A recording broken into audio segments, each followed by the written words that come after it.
হুজুরে আপনার বউরে এত আদর করে বুরকা পরানোর ঠেকা নাই, আপনার মেয়েরে হুজুরের টাকা খরচ করে বুরকা পরানোর দরকার। হুজুর এই যারা এখন দাড়ি কামাই রাখছে, হুজুররা বিলে ক্ষমতা তাইলে সব দাড়ি রেখা দেওয়ান লাগবো। আপনি দাড়ি কেড়ে আরো যেটি আছে সেইটিও কামাইলেন না, অসুবিধা কি?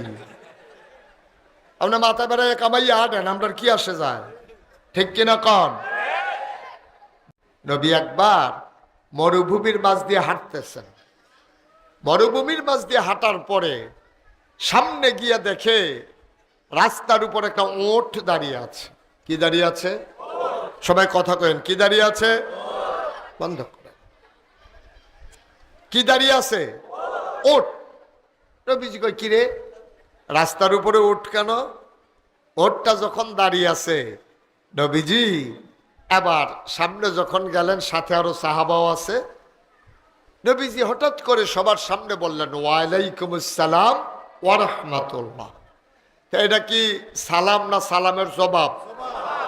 কেউ তো নবীরে সালাম দেয় নাই, কেউ শুনে নাই নবীরে সালাম দিছে কেউ। তো নিজে বললো ওয়ালাইকুম আসসালাম ওয়া রাহমাতুল্লাহ, তো সালাম দিল কে? নবীজি যখন বললেন ওয়ালাইকুম আসসালাম ওয়া রাহমাতুল্লাহ, সাহাবারা একজন আরেকজনের দিকে তাকায়, কিরে কে সালাম দিল, কার জবাব নিল? নবীজি বুঝে ফেলছে ওরা কি বলতে চায়। আবার নবীজি মুস্কি হাসি দেওয়া কয়, আমি যা শুনি তোমরা তো তা শুনো না, আমি যা দেখি আল্লাহ আমারে যা দেখায় তোমরা সব দেখো না। সুবহানাল্লাহ বলবেন না? আমি নিজের কানে শুনেছি, এই ওটটা আমাকে দেখে সালাম দিয়ে বলেছে, আসসালাতু আসসালামু আলাইকা ইয়া রাসূলুল্লাহ, আসসালাতু আসসালামু আলাইকা ইয়া হাবিবাল্লাহ, আসসালাতু ওয়াসসালামু আলাইকা ইয়া শাফিয়াল মুজনুবিন, আসসালাতু আসসালামু আলাইকা ইয়া রাহমাতাল লিল আলামিন। ওট আমাকে সালাম দিয়েছে, আমি সালামের জবাব দিয়েছি। আবার আল্লাহর নবী তাকাইয়া দেখে ওটের মুখটা নড়তেছে। আল্লাহর নবী জিজ্ঞেস করলেন, কি যেন বললেন? ওট আবার নবীকে কি যেন বলতে চায়। নবী আবার বললেন, উটের মালিককে। এই যে ওট, এই উটের মালিক কে? এখন এই কথা বলার পরে একজন লোক দৌড়ে আসছে, আইসা কই, ইয়া রাসূলুল্লাহ আমি উটের মালিক। কিন্তু তুমি উটের কি অবস্থা করছো? এটা তো মানুষের এক্সরে করলে ভিতরে কি হাড্ডি আছে দেখা যায়, এটা তো এক্সরে ছাড়াই দেখা যায়। এমন শুকাইছে, ওট দেখলে একেবারে হাড় গোড় সব দেখা যায়। এই উটের এই অবস্থা কেন? এই অবস্থা কেমনে করছো? কি কাজ করো উটকে দিয়া? আবার মালিক বলতেছে, ইয়া রাসূলুল্লাহ আমি তো গরিব মানুষ, ওট দিয়া পাহাড়ি ঝর্ণা থেকে পানি আনি, পানি আই না খেজুর বাগানের ভিতরে সেচ দেই। আর কি করো? কয় উট দিয়া হাল চাষ করি। আর কি করো? কয় খেজুর যখন পেকে যায় তখন এই উটের পিঠে করে খেজুর পেরে বাড়িতে নেই। আর কি করো? ওই উটের দুধ খাই। তো উটকে কিছু খাইতে দাও। সুবহানাল্লাহ বলবেন না? সাহাবা চোখের পানি ছেড়ে দিলেন, গাল বেয়ে বেয়ে পানি পড়ে। ডাক দেয়া কয়, নবী আমার, আমি গরিব সাহাবা, আপনার উটকে খাইতে দেব কোত্থেকে? নিজেই তো 3 বেলা খাইতে পাই না। এক বেলা চুলা আগুন জ্বলে তো আর এক বেলায় জ্বলে না। বড় কষ্টে আছে গো নবী, উটের খাবার দেওয়ার মতো খাবার নাই। কি দেব উটের খাবার? নিজেই খাইতে পাই না। আল্লাহ নবী ডাক দিয়া বলে দিলেন, আজকে থেকে ওটের কাজ কমাই দেবা, আর সব সময় উটকে সুবিধা মতো খাইতে দিবা। উটের জন্য আমার নবীজি রহমত। সুবহানাল্লাহ বলবেন না? জোরে বলবেন না সুবহানাল্লাহ? নবীজি উটের চিন্তা করে, আহা অনেক কষ্ট হইতেছে আপনাদের। নবীজি খাইতে বসছে, সাহাবারাও বসছে। এখন উনি হাড্ডিটা চুষণ দিয়া খাইয়া শুকনার ভিতরে দস্তরখানে জুনার প্লেটের ভিতরে, বন প্লেটের ভিতরে রাখতেছে। একজন লোক হাড্ডিটা খাইয়া চুষণ দিয়া নিয়ে সেটা পানির ভিতরে, যেই বাটিটার ভিতরে হাত ধুইছে ওইখানে পানি আছে, তো পানির ভিতরে নিয়ে হাড্ডিটা ফেলে। না না না, এই কাজ করা যাবে না, হাড্ডিটা পানির ভিতরে ফেলা যাবে না। তো সবাই তো চমকাই উঠছে, হাড্ডি কি কেউ খাবে নাকি? আমি চুষে চুষে খাইছি, এক কণা গোস্ত নাই, এটার ভিতরে একটু ঝুল নাই, তা আমি এটা পানিতে ফেলাইলেই কি, শুকনায় ফেলাইলেই কি? যখন সাহাবা জানতে চাইছেন, নবীজি মুস্কি হাসি দিয়া কয়, হয়তো কোনো মানুষ খাবে না, দরজায় তাকাই দেখো একদল পশু বসে আছে তোমার এই হাড্ডি খাওয়ার জন্য। যদি পানি দিয়ে হাড্ডিটা ধোয়া হয়ে যায় তাইলে এই হাড্ডির মজা আর থাকবে না। সুবহানাল্লাহ বলবেন না?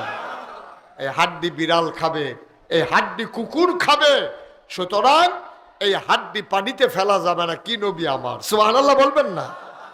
আর আমরা মানুষ, নবীর ওই গরুর প্রতি যে মায়া, ছাগলের প্রতি যে মায়া, উটের প্রতি যে মায়া, কুকুরের প্রতি যে মায়া, এই মায়াটা আমাদের মানুষ হইয়া মানুষের প্রতি নাই। ঠিক কিনা কর? না নবীর জামানায় আসলাম, না নবী আমার জামানায় আসলো, কেমন পড়া কপাল আমাদের। আমরা আশেকে রাসূল দাবি করি, কিন্তু নবীর প্রকৃত প্রেম আমাদের অন্তরে নাই। ঠিক কিনা? সাহাবারা ময়দানের ভিতরে, মসজিদের ভিতরে কয়েকজন পিছন দিয়ে কথা বলতেছে, খুব খেয়াল করেন, কাউরে কথা বলতে দিয়েন না। যেই বাচ্চাটা কথা কয় এই বাচ্চাটার লোক একটা বড় মানুষও তো আছে। আমাদের দেশে খারাপ মানুষ কিন্তু বেশি না, খারাপ হইলো দুই একটা। এতান্ডি যখন খারাপই করে কেউ আর ডাক দেওয়া কোনো সাবধান, এই কথাটা কইনা মানুষের বড় অভাব। ঠিক কিনা? আর নাইলে এত খারাপ হওয়ার কথা না। একটু খেয়াল করে মনোযোগের সাথে শুনে, জরুরি কথা আছে। আমিন বলবেন না? জোরে বলবেন না আমিন? যেই কথাটা বলতেছিলাম, নবী আমার, যদি আমি নবীর জমানায় আসতাম, নবীকে দেখতাম। নবী যদি এই জমানায় আসতো তাইলে আমরা নবীকে দেখতাম। না নবীর জমানায় আসলাম, না আমাদের জমানায় নবীজি আসলো। আল্লাহ যেন কবুল করে নবীর প্রেম। আপনি তো মনে করেন আপনার কলজাটা বড় প্রেম, আপনার প্রেম আমি বুঝি। 12ই রবিউল আউয়াল সকালে প্রেমটা উঠে, মাগরিবের পরে টুপ করে তলফুটে যায়। 12 মাস আর আপনার প্রেম থাকে না। ঠিক কিনা কান? নবী কি একদিনের জন্য, সপ্তাহের জন্য, মাসের জন্য, বছরের জন্য, গোটা জিন্দেগীর জন্য আপনার নবী। আপনি 12ই রবিউল আউয়াল আইলে পিকআপের ভিতরে ডাড়াবেড়ি উঠা ডেকসেট লাগাইয়া গান বাজাইতে আছেন, জশ্নে জুলুস মিছিল বার করতে আছেন। আপনি মনে করছেন নবীর প্রেম শেষ, এটার নাম নবীর প্রেম না। ঠিক কিনা? নবীর প্রেম একটা দিনের সাথে সীমাবদ্ধ না, একেবারে চুল থেকে পায়ের নখ পর্যন্ত, সকাল থেকে সন্ধ্যা পর্যন্ত, রান্নাঘর থেকে সংসদ ভবন পর্যন্ত সব জায়গায় নবীর প্রেম আছে। ঠিক কিনা? মসজিদের ভিতরে নবী খুতবা দিতেছেন, কথা মনে আছে তো নাকি? কই দিতেছে খুতবা? কথা কয় না, কই দিতেছে? আরে আর ফোরেও তো কয় না এই লোকটা কি কারবার কি? না না আপনি না, ফোনের পিছে। হ্যাঁ আপনি, হ্যাঁ লাল দাড়ি। কই খুতবা দিতেছে? সবাই জুড়ে কোন কই দিতেছে? এই মসজিদের ভিতরে খুতবা দিতেছে, পেছন দিকে দুইজন লোক কথা কয়। তো নবীর কানে যখন কথার আওয়াজ গেছে, নবী বলতে চুপ, কথা বলবো না।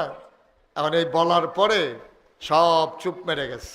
খুতবা হইছে, নামাজ হইছে, দোয়া হইছে, সব মানুষ একজন একজন করে নামাজ শেষ করে বেরোইতেছে। বেরোইয়া গিয়ে দেখে রাস্তার উপরে এই যে ভাই, এই কি করতেছেন আপনি?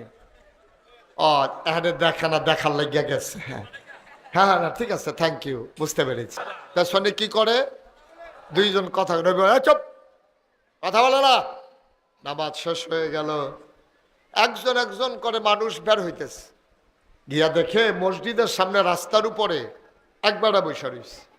ভাই আপনি মসজিদের সামনে বালুর উপরে বসে রয়েছেন কেন?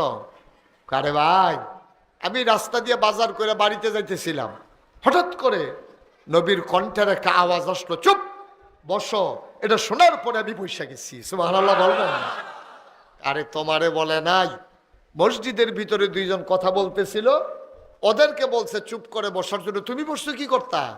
এখন যে রাস্তার উপরে বসে রইছে সে কান্দা শুরু করছে, চোখের পানি ছেড়ে দিয়ে কয়, ভাই যেই মাত্র নবীর শব্দটা আমার কানে আসলো, নবী বলছেন চুপ বসো। এই ডাকটা কানে আসার পরে কারে বলছে হিসাব মিলানোর সুযোগ পাই নাই। সুবহানাল্লাহ কয় না? নবী কারে বলছে এই হিসাব মিলানোর সুযোগ ছিল না, নবী বলছেন চুপ বসো। এটা শোনার সাথে সাথে কান শুনেছে চুপ বসো, আমার পা গুলা আস্তে করে মাটির উপরে বসে পড়েছে। এটার নাম হলো নবীর মহব্বত। সারাটা জীবনে নবীজি একটা ওয়াক্ত নামাজ কাজা করেছে, আপনি একটা প্রমাণও দিতে পারবেন না। আছে প্রমাণ? নামাজ, এক ওয়াক্ত নামাজ। আমরা জ্বর উঠলে নামাজ কাজা হয়, রাইতে ঘুমা করলে ফজরের নামাজ কাজা হয়। মাহফিল থেকে গিয়া ঘরের ভিতরে বেগম সাহেব একটা ধমক দিছে, মাহফিলতে আইছি, সকালবেলা যদি কান্নার কারণে ঘুম ভাঙে তোমরা সবাই মনে করলো ভাঙ্গা লাইলাম, আল্লাহ যা করে। এবারে ঘোষণা দিয়ে ঘুমাইতেছে, এবারে যে নামাজ পড়তো না। নাউজুবিল্লাহ বলবেন না? অথচ নবীর জীবনে, সারাটা জীবনে একটা ওয়াক্ত নামাজ কাজা করে নাই। 12ই রবিউল আউয়াল আসলে জশ্নে জুলুসের নাম দিয়া বেড়া বেডি একখানো মিছিল বার করে, নাচে গায়, জিলাপি খাইয়া আড়া শুরু করছে।